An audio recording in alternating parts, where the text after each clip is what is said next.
فأعوذ بالله من الشيطان الرجيم بسم الله الرحمن الرحيم فلا تخافوهم وخافوني صدق الله مولانا العظيم۔ بارگاہ رسالت معاب صلی اللہ تعالیٰ علیہ وسلم میں درود پاک کا ہدیہ پیش کریں۔ اللہم صلی علی سیدنا و مولانا محمد معدن الجود والکرم وآلہ واصحابہ الکرام وابنہ الکریم وبارک وسلم صلاة دائمة سرمدا ابدا۔ اللہ عز و جل ارشاد فرماتا ہے، تم لوگوں سے مت ڈرا کرو، مجھ سے ڈرو۔ اللہ کا خوف جس کے سینے میں آتا ہے دنیا کے سارے خوف سے اسے آزاد کر دیتا ہے، اور جس نے اللہ کو سب سے بڑا تسلیم کیا پھر وہ دنیا میں کسی اور کو بڑا مانتا بھی نہیں۔ حضور پاک صلی اللہ تعالیٰ علیہ وسلم نے جو سب سے بڑا انقلاب پیدا فرمایا تھا اس کو صحابہ کی زبان سے اگر سنیں گے، جب نجاشی بادشاہ کے دربار میں عیسائی بادشاہ تھا، چند صحابہ آئے، بادشاہ نے ان سے پوچھا تمہارا رسول ہے کون اور تمہارے رسول کی خصوصیت کیا ہے؟ تو صحابہ نے اور سب خصوصیات نہیں، ایک خصوصیت یہ بتائی، ہمارا رسول وہ ہے جو بندوں کے خوف سے اور بندوں کی عبادت سے ہمیں آزاد کر کے خالق کی عبادت میں لگاتا ہے۔ بندوں سے، مخلوق کی خوف سے اور مخلوق کی عبادت سے نکال کر ہمیں خالق کی عبادت میں لگاتا ہے، یہ ہمارے رسول کی خصوصیت ہے۔ اور جب تک اس خصوصیت پر آپ عمل پیرا ہوں گے دنیا کی کوئی طاقت تمہیں خوف زدہ نہیں کر سکتی۔ قیصر و کسریٰ کون تھے؟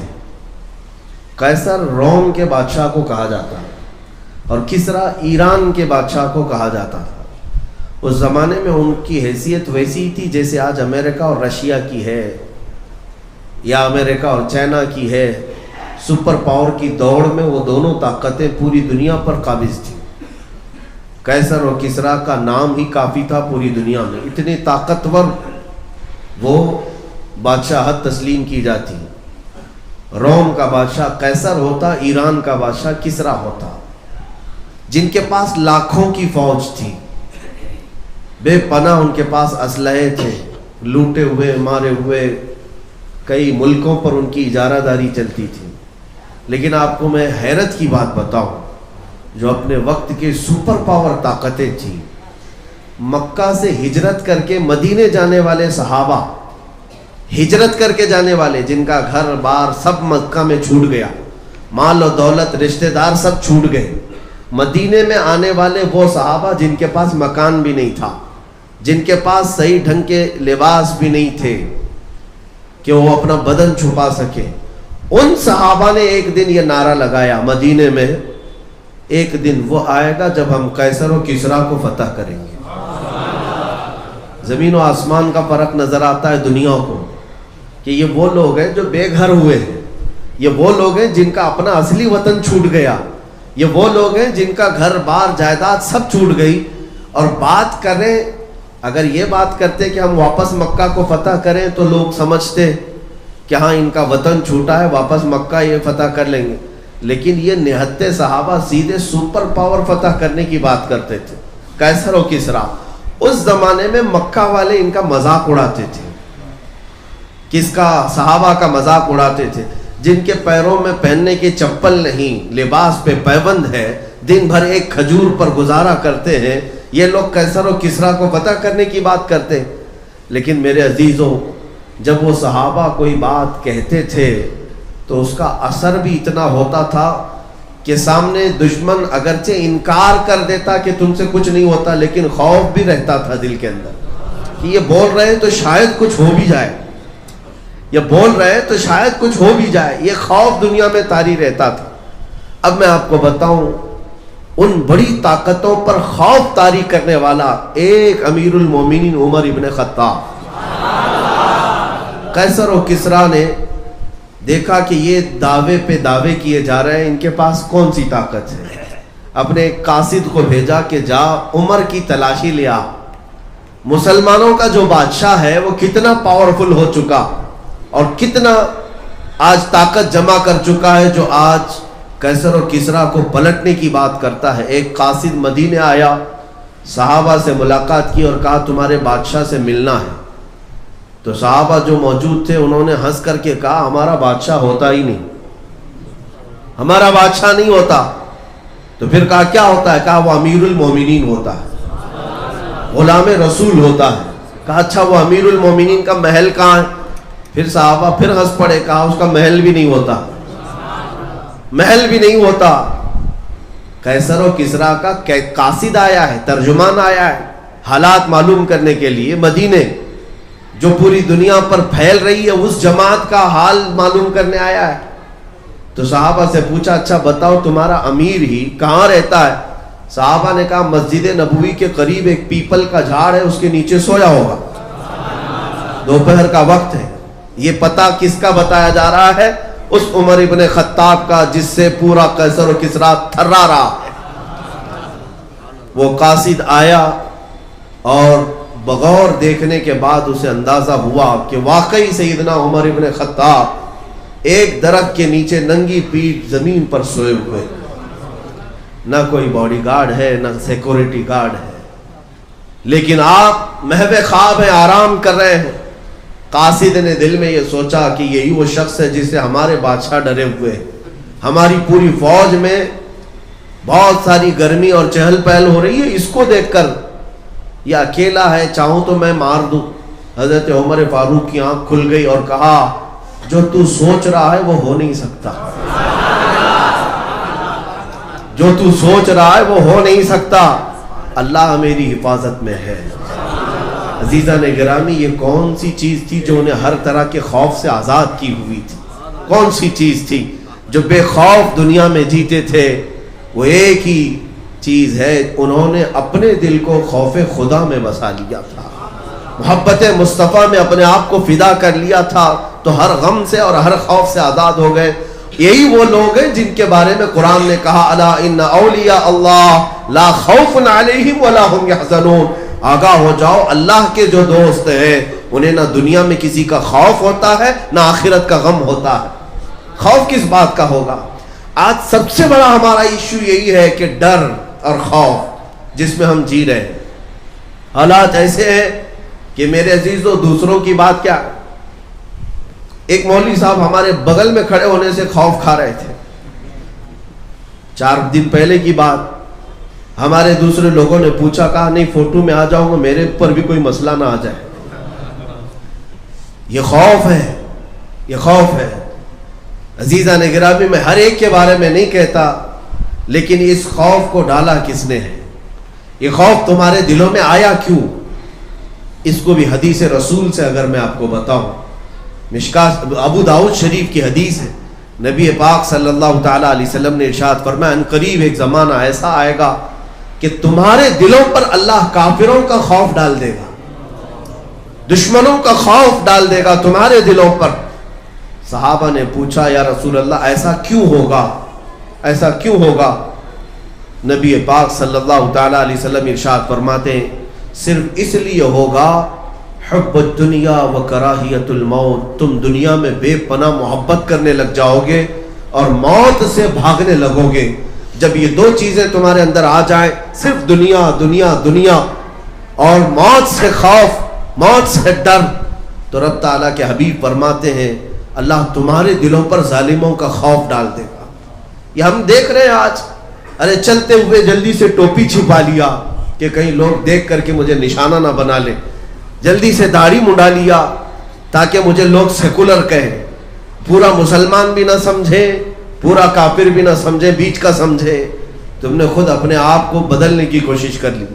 یہ خوف ہی تو ہے جو تمہیں بدلتا جا رہا ہے۔ آپ ایک سیکولر آدمی بننے کی کوشش کریں، سیکولر کا مطلب منافق بننے کی کوشش کر رہے ہیں، جس کو اپنے ایمان کے اظہار کا شوق ہی نہیں۔ اور دنیا میں ہم نے وہ قومیں بھی دیکھی کہ دنیا انہیں 1000 کوسے لیکن وہ اپنی داڑھی اور پگڑی کے ساتھ پی ایم تک بن سکتے ہیں۔ انہوں نے اپنی شناخت کو سنبھالا، اپنی آئیڈینٹی کو سنبھالا۔ ایک مسلمان ہی ہے جسے یہ خوف جو لاحق ہوا اس کی ایک ہی وجہ ہے، ایک وجہ یہی ہے کہ تم نے نبی پاک صلی اللہ تعالیٰ علیہ وسلم کے مقام و مرتبے کو وہ حیثیت دینا چھوڑ دیا. ابھی 2 دن پہلے کی بات ہے, سوشل میڈیا پہ بہت ساری باتیں چلتی رہتی ہیں, میسیجز یہ گردش کر رہے تھے کہ علماء کی عوام جو ہے قدر نہیں کرتی, مسلمانوں میں ہر جگہ جو ائمہ مساجد ہیں وہ محروم ہیں, ان کو لاوارث رکھا جاتا ہے, ان کی تنخواہ نہیں دی جاتی, فلاں ان کے ساتھ برا سلوک ہوتا ہے, بہت ساری باتیں چلتی بھی رہتی ہیں. ایک سید زادے وہ بیان کر رہے تھے کہ عوام کا اپنے ائمہ کے ساتھ بہت برا سلوک ہے. ہم نے ایک ہی بات کہی کہ اس قوم کے سامنے کیا رونا جو اپنے نبی کو ہی چھوڑ چکی ہو, اپنے امام کو کیا پکڑے,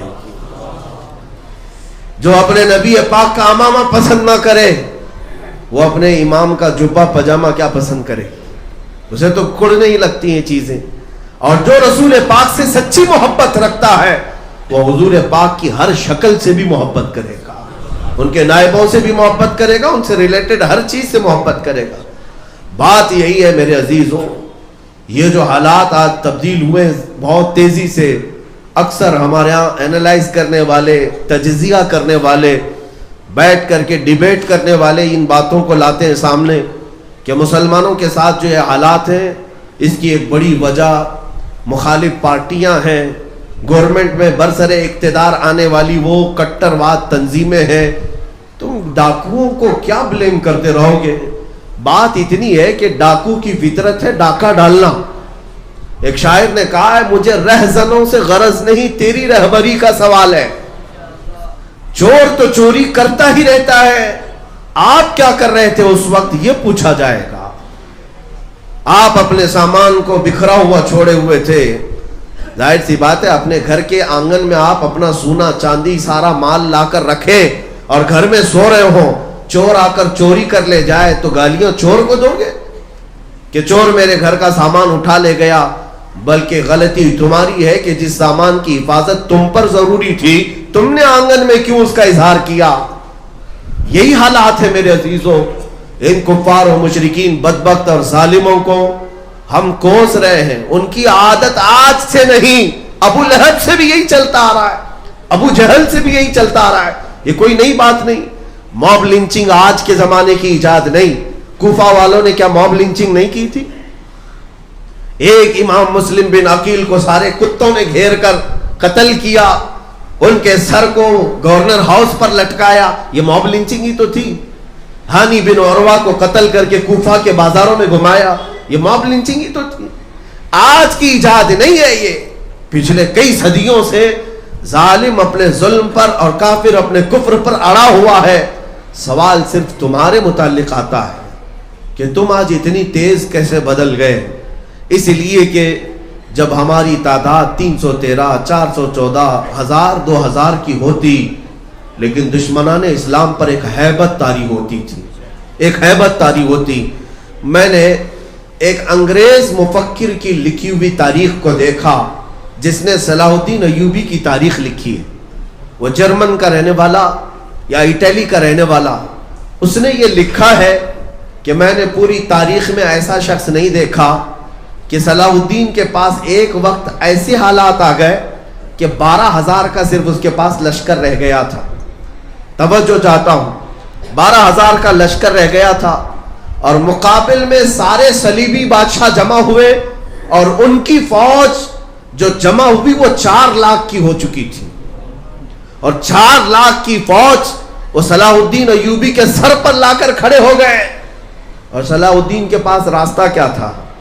یا تو بھاگ جائے میدان چھوڑ کر, یا تو ان سے صلح کر لے اور علاقے دے دے. لیکن اس مرد قلندر کو ہزاروں سلام اپنے مجاہدین سے پوچھا کہ تم تعداد دیکھ رہے ہو 4 لاکھ کی اور ہم 12,000 ہیں, اگر ملٹیپل کیا جائے تو پتہ نہیں کتنے گنا ہو بڑھ جائے, کئی گنا بڑھ جائے. صلاح الدین ایوبی کے ساتھ جو مجاہدین اسلام تھے, جو نوجوان تھے, انہوں نے صرف اتنی بات عرض کی کہ صلاح الدین آپ ہم سے اجازت کس بات کی لے رہے ہیں؟ کیا اسلام میں آج تک کبھی تعداد دیکھ کر کے جنگ کی گئی ہے؟ اگر تعداد دیکھ کر جنگ کرنی ہوتی تو رسول اللہ بدر میں کبھی نہیں جاتے. اگر تعداد ہی کا مسئلہ ہوتا تو خندق اور احد میں حضور جاتے ہی نہیں, ہر جگہ لوگ دشمنوں کی ہی میجورٹی تھی. اے صلاح الدین, ہمارے 12,000 پر ہمیں نہ یقین ہے اور نہ ان 4 لاکھ کا ہمارے اوپر خوف ہے. اس میدان میں ہمارے ساتھ جو کچھ بھی ہے وہ اللہ کا بھروسہ ہے, اللہ کی ذات پر بھروسہ ہے. مومنوں, اس بھروسے اور توکل کو چھوڑے بیٹھے ہو. آج کروڑوں کی تعداد تمہاری ہے لیکن ڈرے سہمے ہوئے. اس کی ایک وجہ یہی ہے, اس کی ایک خاص وجہ کہ جب تک آپ ان تمام حالات کو دیکھ کر کڑتے اور اندر ہی گڑتے رہ جائیں گے, لیکن ان میں ایک بہت بڑا جو مسئلہ ہے وہ دشمنوں کا نہیں, جو کھلے ہوئے دشمن ہیں ان کا نہیں, جماعت کے اندر موجود جو غدار منافقین ہیں ان کا ایک بہت بڑا ایشو ہے مسلمانوں کی. ہر زمانے میں مسلمانوں کے اگر حوصلے کوئی پست کرتا ہے تو وہ دوسرا مسلمان ہوتا ہے. مسلمانوں کو اگر پیچھے ڈھکیلنے کی پلاننگ کرتا ہے تو مسلمان ہی آتا ہے. میرے مرشد گرامی حضور تاج الشریعہ رحمت اللہ تعالی علیہ نے ایک آیت کی تشریح بھی فرمائی اور ارشاد فرمایا. یہ 5ویں پارے کی آخری آیتوں میں سے ہے. اللہ تعالیٰ فرماتا وَلَن يَجْعَلَ اللَّهُ لِلْكَافِرِينَ عَلَى الْمُؤْمِنِينَ سَبِيلًا. اللہ کا فرمان سنا رہا ہوں. رب تعالیٰ فرماتا ہے اللہ ہرگز کافروں کو مسلمانوں پر غلبہ نہیں دے گا. بات توجہ کی ہے, اللہ فرما رہا ہے کفار و مشرکین کو اللہ مسلمانوں پر غلبہ کبھی نہیں دے گا. لیکن یہاں دکھا تو رہا ہے, یہ حالات تو ہے, تو کیا قرآن جھوٹ بول رہا ہے؟ اللہ تبارک و تعالیٰ جو کہہ رہا ہے وہ کیا ہے پھر؟ ہمارے بزرگ مرشد نے یہ فرمایا تھا. ہاں, اس کی تفسیر میں مفسرین نے فرمایا کہ اگر کافر کسی مسلمان پر غلبہ پاتا ہے تو وہ کسی دوسرے مسلمان کے ذریعے سے پاتا ہے. جب تک کوئی منافق اس کا ساتھ نہیں دیتا تب تک وہ براہ راست کبھی تم پر حاوی نہیں ہوتا. مسلمانوں, اس بات کو سمجھنے کی ضرورت ہے. ان حالات میں جب نبی پاک صلی اللہ تعالیٰ علیہ وسلم کی عزت پر اس قدر حملے ہوں اور تمہیں یہ بتایا جائے کہ مصلحت یہ ہے کہ تم اپنے گھروں میں چوڑیاں پہن کر بیٹھے رہو, تو یہ وہی منافقین کی جماعت ہے, انہی غداروں کی جماعت ہے جنہوں نے صحابہ کو احد کے میدان میں جانے سے بھی روکا تھا. احد کے میدان میں جانے سے صحابہ کو روکتے رہے, اور جب شکست کھا گئے صحابہ تو انہوں نے مدینے میں بہت بڑے بڑے پیمانے پر واویلے مچائے تھے کہ ہماری بات سنے نہیں, گئے اور پٹ گئے, دیکھو آ گئے, کٹ گئے, آ گئے. منافقین کی باتیں تھیں. اللہ تبارک و تعالیٰ منافقین کو ظاہر فرمانا چاہتا تھا. وہ احد میں جانے کے تیار نہیں تھے. انہوں نے بار بار یہ کہا تھا ہم میدان احد میں نہیں جائیں گے, ہماری تعداد کم ہے, ان کی تعداد زیادہ ہے, اور کچھ پیچھے رہ گئے. 300 کے قریب وہ لوگ جو رسول اللہ کے پیچھے نماز پڑھتے تھے احد میں نہیں آئے, چھوڑ کر بھاگ آئے. اور پھر یہاں مدینے میں کہنے لگے کہ ہم پہلے ہی سے کہتے تھے کہ ان لوگوں کو مارا جائے گا, پیٹا جائے گا. دیکھو احد کے میدان میں 70 مسلمان شہید ہو گئے, ہماری بات سنتے نہیں, ایسے ہی چلے جاتے اور ایسا ہو جاتا ہے ویسا ہو جاتا ہے. یہ جو پیٹرن ہے نا یہ آج بھی چلتا ہے, آج بھی چلتا ہے کہ ہم تو بولے تھے, پہلے ہی سے بولے تھے, کائے کو اس میں سر کھپانے کی ضرورت تھی, دیکھا مارا گیا ہے, پیٹا گیا ہے, کیسوں میں اندر چلا گیا, کیا ضرورت تھی اس کو. منافقوں تمہیں پتہ نہیں ہم اگر پیٹے جاتے تو صرف نبی پاک کے نام پر. تم کیا سمجھتے ہو حضور کی عزت کی بات کرنا اور گھر میں بیٹھ کر صرف نعرے لگانے کا نام محبت ہے؟ ہاں, محبت اس وقت ہوگی جب بلال حبشی کی طرح تم بھی میدان میں گھسیٹے جاؤ, خبیب ابن عدی کی طرح تم بھی سولی پر چڑھائے جاؤ, تب پھر تو امتحان ہوگا, تب پتہ چلے گا. عزیزان گرامی وقار, میں آج آگاہ اس بات سے کرنا چاہتا ہوں کہ ان منافقین کی چھتر چھایا سے بھی باہر نکل آؤ, ان غداروں کی جماعتوں سے باہر نکل آؤ جو دائرہ اسلام میں رہ کر اسلام کو جتنا نقصان پہنچانے کی کوشش کرتے ہیں وہ کفار و مشرکین سے بھی اتنا نقصان نہیں ہوتا ہے.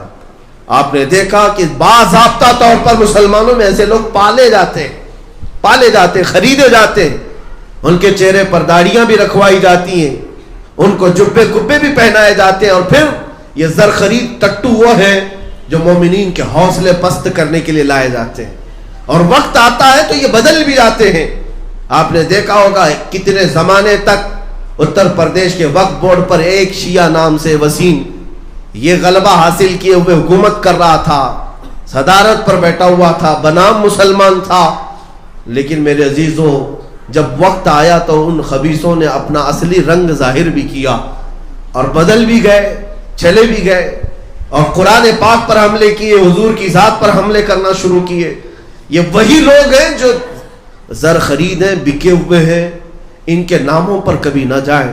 اس لیے میں آپ کو تنبیہ یہ کروں گا کہ اگر حضور پاک صلی اللہ تعالی علیہ وسلم سے سچی پکی عقیدت و محبت ہے تو پھر دنیا داری نہ دیکھو, حضور کی عزت سب سے پہلے نمبر پر ہو. ہماری سب سے پہلی پرائیورٹی یہ ہو کہ نبی پاک کے لیے کوئی بھی چیز ہم سہ سکتے ہیں, برداشت کر سکتے ہیں. اور اگر آج اس بات میں سیریس نہیں ہوئے تو پھر کل جو ہونے والا ہے وہ اور بھی خطرناک ہے, اور بھی خطرناک ہے. آج ملکی حالات پر مجھے بڑا افسوس بھی ہے, اتنی تیزی سے یہ حالات یوں نہیں بدلے. غالباً آج سے 8 سال پہلے میں اسی سرزمین سے چیخ رہا تھا کہ ایک وقت آئے گا جب تمہاری ماں اور بہنوں کو بازار میں لا کر نیلام کر دیا جائے گا, تم کچھ بھی نہیں کر سکو گے. یہ امام غزالی کا فرمان میں نے سنایا تھا کہ حضور کی توہین برداشت کر کے خاموش رہنے والی قوم کے ساتھ یہ ہوگا, اور تمہارے بچوں کو مار دیا جائے گا, تم کچھ نہیں کر سکو گے.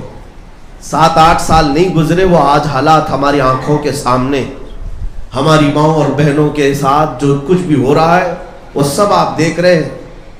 آپ کو پتہ ہے کتنے ایسے یہاں پر آئی ٹی سے تعلق رکھنے والے جانتے ہوں گے, باضابطہ ایپلیکیشن بنا کر جس میں مسلمان عورتوں کی ڈیل کی جا رہی ہے, مسلمان عورتوں کے اس میں بایو ڈاٹا رکھ کر کے انہیں نیلام کیا جا رہا ہے. اس عورت کے 50,000 قیمت ہے, اس کے 1 لاکھ قیمت ہے, اس کی 2 لاکھ قیمت ہے, اس میں ساری مسلمان عورتیں ہیں. یہ سب کون کر رہا ہے؟ یہ سلی ڈیل, بلی ایپ, یہ جو نام سے مارکیٹ میں ایپلیکیشن دیے گئے ہیں. میرے عزیزوں, سائبر کو سب پتہ رہتا ہے. ایک ایپ کو ڈاؤن لوڈ, ایک ایپ کو رجسٹر کرنے کے لیے جب تک پرمیشن نہیں دی جاتی رجسٹر ہوتا نہیں ہے, سب پتہ ہے. لیکن یہ باضابطہ پری پلان ہوتے جا رہے ہیں. کون کون سی چیزیں آج 8 سال کے بعد میں دیکھ رہا ہوں کہ ہماری ماں اور بہنوں کی عزت سلامت نہیں ہے. باضابطہ کوئی ایک سنگٹھن اعلان کرتی ہے کہ تم مسلمان عورتوں کو اپنی بہو بناؤ, 2.5 لاکھ روپے ہم سے لے لو, 5 لاکھ روپے ہم سے لے لو. یہ ساری چیزیں کیا آپ نہیں سن رہے ہیں؟ باضابطہ طور پر ابھی ایک رپورٹ میں 8 لاکھ مسلمان بچیوں کی بات بتائی گئی کہ انہیں مرتد بنایا گیا, مندروں میں لے جا کر ان کے ساتھ شادیاں کی گئی. ان میں سے کئی ایسی ہیں صرف اور صرف مزہ چک کر کے انہیں چھوڑ دیا جاتا ہے, مار دیا جاتا ہے, انہیں قتل کر دیا جاتا ہے. ایک بار جب دھبا لگ جاتا ہے تو اسے اپنی قوم بھی نہیں قبول کرتی, اور پھر وہ ایسی. میں آج سے 1 سال پہلے کی بات بتاؤں, دلی میں ایک صاحب اب بھی موجود ہیں, انہوں نے یہ بات رو کر کے ہم سے کہا کہ کئی مسلمان بچیاں ایسی ہیں جن کی میری دبئی میں ملاقات ہوئی, دبئی میں ملاقات ہوئی, روتی رہیں, اور ان کا حال کیا تھا, کہا ہمارا صرف افیئر تھا کالجز میں یا باہر, اور کچھ نان مسلم کے ساتھ افیئر کر کے ہم اپنے گھروں سے مخالفت لے کر ان کے ساتھ بھاگ آئیں. انہوں نے شادی تو کیا لیکن چند ہی دنوں کے بعد ہمیں یہاں لا کر بیچ دیا. اب تک ہم کوٹھے پر بیٹھی ہوئی ہیں, ان کے ماں باپ کو خبر تک نہیں ہے, کئی تو مر گئی. میرے عزیزوں, یہ حالات کیوں ہوئے؟ یہی وہ امام کی بات یاد آتی ہے, تم نے نبی پاک کی عزت پر جو خاموشی اختیار کی تو پھر تمہارے گھروں کی عزت کب سلامت رہنے والی ہے؟ تم کیا سمجھتے ہو یہ صرف چند گھروں کی لوٹ مار ہے؟ یہ چنگاریاں ہر گھر تک پہنچیں گی, ہر گھر تک پہنچیں گی. آج آپ کو ایسا لگتا ہے کہ اتر پردیش والے کٹر لوگ ہیں, وہاں صرف گوشت کے نام پر مار دیتے ہیں. ارے وہ زہریلی ہوا یہاں پہنچنے میں ٹائم نہیں لگنے والا ہے, وقت نہیں لگے گا. اب تک تو کرناٹک, کیرلا کو ایجوکیٹڈ سٹیٹس میں بتایا جاتا تھا, یہاں کے لوگ سیکولر دماغ والے ہیں اور سب مل جل کر رہتے ہیں, یہاں فسادات نہیں ہوتے. لیکن آج پوری دنیا میں حجاب کا مسئلہ اگر چھڑا ہے تو یہ ہماری زمین ہے. یہیں سے یہ کٹر واد کہاں سے آئے؟ یہ ان کے اندر زہر اور نفرت کہاں سے آئی؟ آپ اس بات کو سمجھتے کیوں نہیں کہ جو 4000 کلومیٹر دور نفرت رکھتا ہے اس کی چنگاریاں تمہارے گھر پہ آنے کے لیے منٹ بھی نہیں لگیں گے. یہ ہم دیکھ رہے ہیں آج حالات. اس لیے میرے عزیزوں جینا ہے تو بے خوف ہو کر جیو. ادخلوا فی السلم کافہ. رب نے قرآن میں فرمایا تم پورے کے پورے اسلام میں تو آ جاؤ, تم اپنے چہروں کے ساتھ آ تو جاؤ, تاکہ تمہارے پاس منہ تو رہے رب کی بارگاہ میں رحمت مانگنے کا, تمہارے پاس چہرہ تو رہے مدد مانگنے کا. ہاتھ اٹھاتے ہو بھیک مانگتے ہو کہ اے اللہ ہماری مدد کر, تو رب تبارک و تعالیٰ کی طرف سے مدد آئے نہ آئے یہ بات کی بات ہے. لیکن میرے عزیزوں چہرہ دیکھ کر فرشتے کیا کہیں گے؟ تو کس سے اپنی محبت کا صلہ مانگتا ہے؟ تو کس سے اپنی محبت کا صلہ مانگتا ہے؟ ایک طرف خالق کو بھی سجدہ اور دوسری طرف شیطان سے بھی یارانہ تیرا. بتا رب کی بارگاہ میں کس سے محبت کا صلہ مانگتا ہے؟ تو غیر المغضوب علیہم ولا الضالین ہر نماز میں کہتا ہے, جس کا مطلب یہ ہوتا ہے کہ مولا ہمیں یہودیوں اور عیسائیوں کے راستے پر مت چلا. تم ہر مسجد میں اللہ کو یہ کہہ کر جاتے ہو اور باہر جا کر تمہارا لباس, تمہارا چہرہ, تمہارا پہناؤ سب تو یہود و نصارہ کا ہے. پھر اللہ کی بارگاہ میں جھوٹ کیوں بولتے ہو؟ اللہ کی بارگاہ میں جھوٹ کیوں کہتے ہو کہ اللہ ان کے راستے پر نہ چلا؟ کچھ تو تمہیں اپنے دلوں سے تبدیل کرنا ہوگا. آج میں ایک بات یہ بھی بتا دوں ان نوجوانوں کے لیے جو ماڈرن بن کر کے یہ سمجھتے ہیں کہ ہمیں کوئی کچھ نہیں کر لے گا. یہ ملا لوگوں کو چھیڑتے ہیں نا, داڑھی والوں کو لوگ چھیڑتے ہیں, ٹوپی والوں کو چھیڑتے ہیں, مذہبی لوگوں کو چھیڑتے ہیں.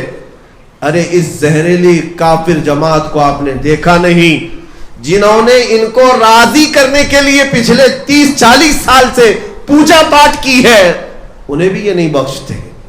چاہے وہ بالی ووڈ کا ہیرو ہو کہ ہالی ووڈ کا ہیرو ہو, جس نے سارا کچھ بدل بھی لیا, نام اگر مسلمان ہے تب بھی یہ تمہیں ہضم نہیں کر سکتے, یہ تمہیں ہضم نہیں کریں گے. عزیزان گرامی وقار, آپ کیا سمجھتے ہیں اس تیاگی کو جو بدل کر کے گیا ہے وہ جماعت قبول کر لے گی؟ وہ جماعت قبول کر لے گی؟ وہ اپنے دلتوں کو آج تک قبول نہیں کر سکے, ایک مسلم کو کہاں قبول کریں گی؟ حالت بعد میں یہی ہوگی, دھوبی کا کتا نہ گھر کا نہ گھاٹ کا, ادھر کے بھی نہیں رہے ادھر کے بھی نہیں رہے. اسی لیے ان نوجوانوں سے میں کہتا ہوں جو آج دنیا میں تھوڑے سے اپنے چہرے کو بنانے کے لیے اپنے نبی کو چھوڑ دیا اور لوگوں کو راضی رکھنے کے لیے اپنے آپ کو بدل لیا, یہ دنیا تو تمہاری موت تک کبھی راضی نہیں ہو سکتی, لیکن قبر میں جاؤ گے تو اس رسول کو راضی کرنے کا کیا گیا؟ وہ بھی تو راضی, ان کو بھی راضی نہیں کر سکے. پھر آخر جیے کس کے لیے؟ دونوں چیزیں ہاتھ نہیں آ سکی تمہارے, نہ حضور کو راضی کر سکے نہ دنیا کو راضی کر سکے. دنیا کا حال تو یہ ہے کہ تم جبہ پہنو تو انہیں اعتراض, ٹوپی پہنے تو اعتراض, ارے ننگے گھومو تو بھی اعتراض. کبھی تم سے یہ راضی ہو ہی نہیں سکی. مسلمان بچیاں اگر یہ سمجھتی ہیں کہ حجاب پہننے سے ان کو تکلیف ہے, اٹھا دیتے, نکال دیتے حجاب. میں چیلنج کے ساتھ کہتا ہوں کہ تم دوپٹے کے ساتھ جاؤ تب بھی انہیں نفرت ہے. مسئلہ حجاب کا نہیں ہے, مسئلہ تمہارے ایمان کا ہے, تمہارے اسلام کا ہے. جب تک اسلامی نام تمہارے ساتھ ہے, ظالم اور زہریلے لوگ تمہیں کبھی بھی ایکسپٹ نہیں کر سکتے. اس لیے میرے مولا کے فرمان پر آ جاؤ, ادخلوا فی السلم کافہ. پورے کے پورے اسی گھر میں کیوں نہیں داخل ہو جاتے؟ چوکھٹ پر کھڑے ہو, ایک پیر ادھر ایک پیر ادھر کر کے آ تو جاؤ, ساری بارشوں سے مولا تمہیں خود بچا لے گا. اسی لیے امام اہل سنت فاضل بریلوی نے بھی کہا تھا, آج لے ان کی پناہ آج مدد مانگ ان سے, آج لے ان کی پناہ آج مدد مانگ ان سے, کل نہ مانیں گے قیامت میں اگر مان گیا. وہاں تو سب ماننے کے لیے تیار کھڑے ہوں گے, لیکن کمال یہ ہے اے مومن حضور کو آج ہی مان لے, آج ہی ان کو اپنا آقا و مولا تسلیم کر لے, آج ہی ان کو اپنا داتا و والی سب تسلیم کر لے, آج ہی اس حضور کے قدموں پر قربان ہونے کے لیے تیار ہو جا. ہم نے عزتیں دیکھی ہیں حضور کے قدموں میں, ہم نے عزتیں دیکھی ہیں حضور کے دیوانوں کی, ہم نے عزتیں دیکھی ہیں حضور کے غلاموں کی. وہ جس کائنات میں بھی گئے ہیں انسان تو انسان، درند و چرند و پرند بھی ان کے لیے پر بچھاتے ہیں. یہ تو مخلوقات کی بات ہے. دنیاوی اللہ کے ملائکہ بھی اس غلام مصطفیٰ کو سلام بھیجا کرتے ہیں. عزت تو ہم نے دیکھی ہے اس نبی کے دامن میں، عزت تو ہم نے دیکھی ہے ان کے قدموں میں.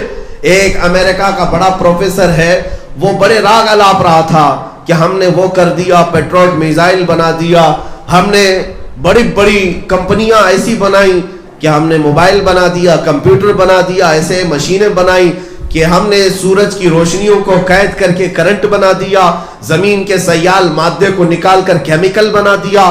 دنیا میں کیا نہیں بنایا ہم نے. ایک مومن عالم دین نے کہا آپ نے سب کچھ بنایا ہے، میں آپ سے ایک چیز کا سوال کرتا ہوں. مجھے آپ سے ایک ایسا آدمی چاہیے، ایک ایسا آدمی چاہیے جس کی دو انگلیوں کے بیچ سے اوپر دیکھے تو عرش خدا تک نظر آئے اور نیچے دیکھے تو تحت الثری تک نظر آئے. تو وہ کہنے لگا ہاں ایسا بھی کوئی ہوتا ہے، ایسا بھی کوئی ہوتا ہے. کہا ہاں ہوتا ہے، خواجہ غریب نواز کا پیر و مرشد ہوتا ہے. اس غریب نواز کے آنکھوں پر دو انگلیاں رکھ کر کے خواجہ عثمان ہارونی نے کہا تھا بیٹا معین الدین اوپر دیکھو کیا کیا دکھتا ہے. معین الدین نے کہا پہلا، دوسرا، تیسرا، چوتھا، پانچواں، چھٹا، ساتواں، عرش خدا تک سب نظر آ رہا ہے اور زمین کے ساتوں طبق کے ساتھ تحت الثری تک نظر آ رہا ہے. اس امریکی پروفیسر سے اس عالم ربانی نے کہا بس مجھے ایک انسان ایسا چاہیے آپ کی فیکٹری کا، ایک انسان ایسا چاہیے. اس نے کہا ہم مشینیں بناتے ہیں، انسان نہیں بنتے. کہا پھر انسان کہاں بنتے ہیں؟ وہ صرف گنبد خضرا کی چھاؤں میں بنتے ہیں. انسان جو بنتے ہیں وہ گنبد خضرا کی چھاؤں میں بنتے ہیں. ٹوٹی چٹائی پر بھی بیٹھے تو لوح محفوظ کا مطالعہ کرتے ہیں. یہ صرف اور صرف یہاں ہوتا ہے. تم کیا سمجھتے ہو کہ مشینیں بنانے والا انجینئر بہت ٹاپ پر پہنچ گیا؟ میرے عزیزوں دنیا کے میٹل پر تو یہ ترقی کر لیا، اپنی روح کی ترقی کر نہ سکا، اپنے آپ کی ترقی نہ کر سکا. لیکن ہم نے اس بارگاہ مصطفیٰ میں آنے والوں کو دیکھا ہے. وہ بلال جو زندگی بھر مکہ کے بڑے بڑے امیروں کے غلام رہے، آزاد ہو کر مصطفیٰ کے قدموں میں کیا آئے. 6 سال نہیں گزرے تھے، وہی بلال ہے جسے مکہ کی گلیوں میں گھسیٹا جاتا تھا، فتح مکہ کے دن کعبے کی چھت پر چڑھایا گیا. یہ ہے عزت. اس سے بڑی اور کیا عزت چاہیے؟ ہم نے عزت دیکھی ہے حضور کے غلاموں میں، ہم نے عزت دیکھی ہے رسول اللہ کے قدموں میں. آپ 1000 پاؤڈر لالی لگا کر کے نوجوان آئے، ہینڈسم بن کر کے دکھائے. تمہاری جوانی میں ہو سکتا ہے تم چمک لوگے، ہو سکتا ہے تمہاری جوانی میں جب تک جسم محفوظ ہے، تمہاری باڈی سلامت ہے، تم لوگوں کو دکھا کر کہہ سکتے ہو میں سمارٹ ہوں، ہینڈسم ہوں. عمر ڈھلنے دو، تھوڑی عمر جائے گی، چہرے پر جھریاں، کمر ٹیڑھی ہو جائے، بالوں میں سفیدی آئے، آنکھوں کی بینائی کم، دانت ہلنے لگے. دنیا تو چھوڑو، دیکھنا ہی چھوڑ دے گی. تم خود اپنا آئینے میں منہ دیکھنا چھوڑ دو، تمہیں خود اچھا نہیں لگے گا میں کیسا تھا اب کیسا ہو گیا. دنیا تو چھوٹ ہی جاتی ہے، اچھے اچھوں کو دنیا چھوڑتی ہے. یہ دنیا حسن کی پیروکار ہے اگر، تو جب تک حسن ہے دیکھتی ہے. گیا حسن تو سب ختم. نہ جوانی میں لڑکیاں نہ جوانی میں لڑکے جو عروج پر تھے وہ بڑھاپے میں کوئی مقام نہیں رکھتے، ان کی کوئی عزت باقی نہیں رہتی. اب ان کے ارد گرد وہ جھمیلے نہیں ہوتے، سب ختم ہو چکا ہوتا ہے. اس لیے کہ دنیا میں انہوں نے اپنی عزت تلاش کی تھی. تو جب تک تھی دنیا عزت مل رہی تھی، لیکن جنہوں نے رسول اللہ کے قدموں میں عزت ڈھونڈی، حضور پاک کے قدموں میں جنہوں نے عزت ڈھونڈی، میرے عزیزو ہم نے دیکھا ہے ان غلاموں کی اگر عمر 70-80 سال کی بھی ہو جائے، 70-80 سال کی بھی ہو جائے، ایک عالم ربانی کی عزت میں اور خوبصورتی میں کوئی کمی نہیں آتی، کوئی کمی نہیں آتی. ہم نے اپنے مرشد حضور تاج الشریعہ کو دیکھا میرے عزیزو، جن کی عمر 75 سال کی ہو گئی. آج حضور شیخ الاسلام مدنی میاں صاحب موجود ہیں، ادام اللہ عثمان، اللہ اور لمبی عمر کرے. محدث کبیر علامہ ضیاء المصطفیٰ صاحب موجود ہیں. ان کی عمریں اب 80 کو کراس کر چکی، 80 کو کراس کر چکی ہیں. میں نے دیکھا ہے انہیں اگر سب سے زیادہ کوئی دیکھتا ہے تو وہ سب سے زیادہ نوجوان طبقہ دیکھتا ہے. اے نوجوانوں، میں تم سے پوچھتا ہوں یہ بوڑھے کیا تمہیں خوبصورت لگتے ہیں؟ ان کے دلوں سے پوچھو، یہ خود بتائیں گے ہزاروں کا حسن ایک طرف، اس مرشد کا حسن اپنی طرف، اس لیے کہ انہیں جو حسن ملا ہے وہ دنیا سے نہیں، وہ حضور کے قدموں سے ملا ہے۔ یہ عزت نہ کم ہوتی ہے اور نہ گھٹتی ہے، بلکہ ہر عمر کے بعد بڑھتی ہی جاتی ہے۔ یہاں ہوتا ایسا ہے کہ ریٹائرمنٹ ملتی ہے دنیا میں، 60 سال کے بعد آپ گھر بیٹھو، اس لیے کہ آپ دماغ سٹیا جائے گا، الٹے سیدھے فیصلے کرو گے۔ بہت زیادہ بوڑھے ہو گئے تو ان کو لوگ پوچھنا چھوڑ دیتے، ارے میاں بوڑھا ہو گیا، پگلا گیا، سٹیا گیا، کیا کیا باتیں کرتا ہے۔ یہ دنیا کے حالات ہیں، لیکن میں دین کی بات بتاؤں، حضور کے غلاموں میں جو جتنا بوڑھا ہوتا ہے اسی سے فیصلے کرائے جاتے ہیں۔ جتنا بوڑھا ہوگا اتنے ہمارے اکابرین میں سے ہوگا، جتنی عمر والا ہوگا اتنے ہی زیادہ اس کے مقامات بڑھتے چلے جاتے ہیں۔ لیکن بحمدہ تعالی حضور کے غلاموں میں ایک کو بھی میں نے پاگل ہو کر مرتے ہوئے کبھی نہیں دیکھا، پاگل ہو کر مرتے ہوئے نہیں دیکھا۔ اعلیٰ حضرت فاضل بریلوی رضی اللہ تعالیٰ 25 صفر کا دن ہے جس دن ان کا انتقال ہو رہا ہے۔ وہ کئی دن سے نزع کے عالم میں تھے، وہ نزع کے عالم میں تھے۔ سکرات کسے کہتے پتہ ہے؟ باپ بیٹے کو نہیں پہچانتا، بیوی کو نہیں پہچانتا، سکرات اسے کہتے ہیں۔ جمعہ کا دن ہے، 2:38 پر آپ کا انتقال ہوا، مشہور ہے، لیکن اسی دن کی بات ان کے شاگرد صدر الشریعہ کہتے ہیں۔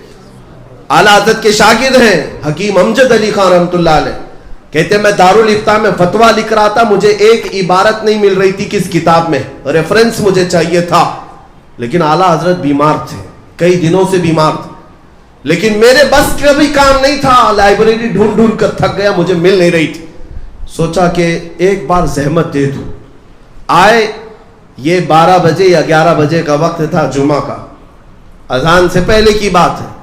اندر آئے تو عورتیں موجود تھیں، عورتوں کو گھر میں بھیجا گیا۔ اعلیٰ حضرت سے کہا گیا آپ کے شاگرد صدر الشریعہ آئے۔ اعلیٰ حضرت نے انہیں آنے کی اجازت دی۔ کہا مولانا کیسے آئے؟ کہا کہ حضور ایک فتویٰ لکھ رہا تھا اور اس میں ایک لائن مجھے نہیں مل رہی کس کتاب میں۔ اعلیٰ حضرت نے کہا جاؤ فتاوی شامی جلد نمبر 6 صفحہ نمبر اس پر یہ لکھی ہوئی۔ یہ وہ وقت ہے جسے سکرات کہتے ہیں، یہ وہ وقت ہے جسے نزع کہتے ہیں۔ صدر الشریعہ کہتے ہیں میں جلدی سے واپس آیا، دارالافتاء میں بیٹھ کر کے میں نے وہی کتاب اٹھائی جو ویلیوم، جو جلد نمبر آپ نے کہی، وہی صفحہ کھولا تو عین اسی لائن میں مجھے وہ عبارت مل گئی۔ میں فتویٰ کمپلیٹ کیا تھا کہ یہاں سے اعلان ہونے لگا اعلیٰ حضرت کا انتقال ہو چکا ہے۔ میرے عزیزوں، یہ بات میں نے اس لیے عرض کی کہ دنیا کے اندر ہوس میں رہنے والوں کو ہم نے دیکھا، ان کے جانے کا وقت کیا ہوتا ہے، وہ اپنے عزیزوں کو بھول جاتے ہیں، وہ اپنوں کو نہیں پہچان پاتے، لیکن جو رسول اللہ کے قدموں میں فنا ہو گیا، آخری سانس تک مولا اس کے دماغ کی بھی حفاظت کرتا ہے، اس کے عقل کی بھی حفاظت کرتا ہے، اس کے حسن کی بھی حفاظت کرتا ہے۔ اسی لیے ان کی مان لو، آج لے ان کی پناہ، آج مدد مانگ ان سے، کل نہ مانیں گے قیامت میں اگر مان گیا۔ اے مومنو، اتنا اپنی زندگی کا خاصہ بنا لو، انہیں جانا انہیں مانا، نہ رکھا غیر سے کام، للہ الحمد میں دنیا سے مسلمان گیا۔ آج کے ان حالات کا سب سے بڑا جو حل ہے وہ یہی ہے کہ حضور کے قدموں میں آ جاؤ، ادخلوا فی السلم کافہ، پورے کے پورے مسلمان تو ہو جاؤ۔ تم اپنے گھروں سے انقلاب شروع کرو۔ عورتوں کے حجاب کے لیے آج جو آوازیں اٹھائی جا رہی، ان درندوں کو ضرورت کس بات کی کہ ہم جو پہنے تمہیں کیا فرق پڑتا ہے؟ تم ننگے بھی رہتے ہو تو ہم کہاں کہنے جاتے ہیں؟ تم کیا کہتے ہو، کیا کھاتے ہو، کیا پیتے ہو، ہم نے کبھی کہا؟ کبھی کسی نے پیشاب پی لیا، گوبر کھا لیا، ہمیں کچھ فرق نہیں پڑتا، ہمیں کیا فرق پڑتا ہے؟ آزاد ملک ہے، تم جو کھانا چاہو، جو پینا چاہو کہو، لیکن ان درندوں کو تکلیف ہر مسلمان سے ہوتی ہے۔ تم گوشت نہیں کھا سکتے، تم ٹوپی نہیں پہن سکتے، تم داڑھی نہیں رکھ سکتے، تم دوپٹہ نہیں اوڑھ سکتی، وہ حجاب نہیں پہن سکتی، ایک ٹیچر لب پہ آتی ہے دعا نہیں پڑھ سکتا، ایک مسجد کا امام تنہا سفر نہیں کر سکتا۔ حالات ابھی گجرات میں ایسے ہیں کہ ایک صاحب ہمارے ساتھ رہتے ہو، کہتے ہیں میں گاؤں میں گیا تو پورے گاؤں والوں نے گھیر کر کہا آپ سے خرید و فروخت ہمارے لیے جائز نہیں، ہمارے مکھیا نے اعلان کر دیا مسلمان سے خرید و فروخت نہیں ہو سکتی۔ یہ زہر ہے، یہ زہر ہے۔ میرے عزیزوں، انہیں قرآن پسند نہیں، انہیں رب ذوالجلال کے نام پسند نہیں, حضور پاک کا نام پسند نہیں, ہر چیز ہماری ناپسند ہے, تو پھر تم کس کے پیچھے لگے ہوئے ہو؟ قیامت کے دن اللہ کی بارگاہ میں جواب دینا ہوگا. جو قوم دشمنی میں تل رہی تھی, تم اس کو راضی کرنے کے لیے آگے پیچھے گھوم رہے تھے. اے مسلمانوں, آج اگر کسی کو راضی کرنا ہے تو وہ مولا کو راضی کر لو, وہ صرف ایک سجدے میں راضی ہوتا ہے. اس رسول کو راضی کر لو جو ایک درود میں راضی ہوتا ہے. اور اس دنیا پر پوری طاقت بھی جھونکو, یہ نہیں راضی ہوگی تم سے, یہ راضی نہیں ہوگی. حجاب کے مسئلے کو آپ یہ سمجھ رہے پروٹیسٹ کرنے سے ختم ہو جائے گا, ہم اپنی طاقت دکھائیں گے؟ نہیں میرے عزیزو, عہد تو یہ کرو, غلطیاں ہمارے گھروں سے تھی, اب ہماری ہر بچی حجاب میں آئے گی, ہماری ہر بچی حجاب میں آئے گی. اب پابندی کرو اور اس کے بعد دیکھو پھر اللہ تعالیٰ کی مدد کیسی ہوتی ہے. ایک بار جب تمہیں حکم دیا مولا نے کہ اس طرح سے تم ڈھل جاؤ میرے نبی کے اخلاق میں, پھر ہوگا کیا؟ کفر دم توڑ دے گا ٹوٹی ہوئی شمشیر کے ساتھ, کفر دم توڑ دے گا ٹوٹی ہوئی شمشیر کے ساتھ. گر تم نکل آؤ ایک بار نعرہ تکبیر کے ساتھ, بس اتنی ضرورت ہے. تم صرف ایک نعرہ بھی لگاؤ تو کئی لوگوں کے چولہے ہل جائیں, کئی لوگوں کے تخت ہلنے لگیں. لیکن اس نعرے کی بات کر رہا ہوں میں جو ایمان کے ساتھ نکلے, جو رسول پاک کی محبت میں نکلے, جو اخلاص کے ساتھ نکلے. ہم نے آج بھی دیکھا ہے ایک صدائے اللہ اکبر میں اتنی طاقت ہے کہ مولا اگر چاہے تو پوری دنیا کے لوگوں کے دلوں میں بزدلی کو ختم فرما دے. اس رب ذوالجلال کے نام میں وہ پاور ہے کہ ایک بھی تم ہو اگر, صرف یہی تو بات تھی ہم دیکھ رہے ہیں. رب ذوالجلال کے نام ہی کی تو برکت ہے کہ 40 کتے بھی میری ایک بہن کا کچھ نہ کر سکے. ارے وہ کراٹے مین نہیں تھی, کراٹے وومن نہیں تھی, اور نہ ہی جو ہے طاقت بنائی ہوئی کوئی خاتون تھی. ہاں ہمارے پاس جو طاقت ہے وہ اللہ اکبر کی طاقت. ہمارے پاس جو طاقت ہے, جنگ یرموک میں جانتے ہو حضرت ابوبکر صدیق نے کیا نعرہ لگوایا تھا؟ کہا تھا کہ اپنوں اور غیروں کو پہچاننے کے لیے ایک ہی نعرہ, یا محمد یا رسول اللہ. اس میں طاقت اتنی طاقت تھی کہ غیروں کے چولہے ہلتے تھے. لیکن یہ کب ہو؟ جب ایمان کے ساتھ ہو, جب اخلاص کے ساتھ ہو. آج تم بدل لو کہ میرے کان اب یہ فلمی نغموں کے, آوارہ گردی کے گانوں کے پیروکار نہ ہوں گے. میں سو جاؤں گا یا مصطفیٰ کہتے کہتے, میں اٹھوں گا صلی علی کہتے گئے. میری زندگی میں تبدیلی آ جائے, انقلاب آ جائے. آج سے میں قرآن پڑھ کر کے سوؤں یا قرآن سن کر کے سوؤں گا, اٹھوں گا تو میرے کانوں میں نغمے رب ذوالجلال کے گنگنائے جا رہے ہوں. حضور پاک کی محبت میں جیوں گا اور دنیا سے جاؤں گا بھی تو حضور پاک کی محبت میں جاؤں گا.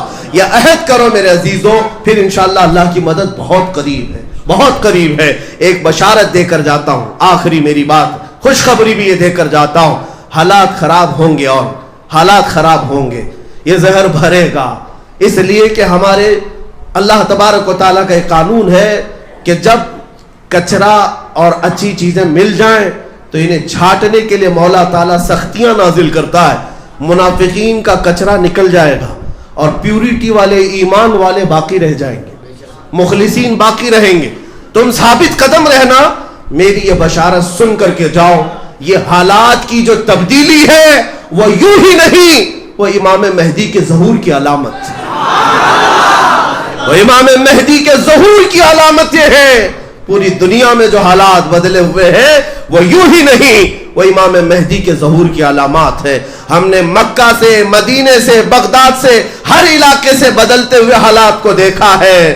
اب پھر ہمارا یہ وجدان کہتا ہے وہ وقت آنے والا ہے جب افریقہ کی سرزمین ہو, امریکہ کی سرزمین ہو, ہندوستان کا کوئی چپا ہو, یہاں سے اگر کوئی آواز گونجے گی تو اللہ اکبر کی گونج, اور اگر کوئی نعرہ ہوگا تو لبیک یا رسول اللہ بھی ہوگا. اے اللہ کے رسول ہم حاضر ہیں, اے اللہ کے رسول ہم حاضر ہیں. دیکھنا چند دنوں کے بعد انقلاب آئے گا, لیکن شرط اتنی ہے کہ خوف کو نکالو, ڈر کو نکالو. اس لیے کہ تمہارا تعلق کسی چور قوم سے نہیں ہے, تمہارا تعلق کسی گنہگار قوم سے نہیں ہے. فخر سے کہو کل بھی میں حضور کا غلام تھا, آج بھی میں غلام ہوں.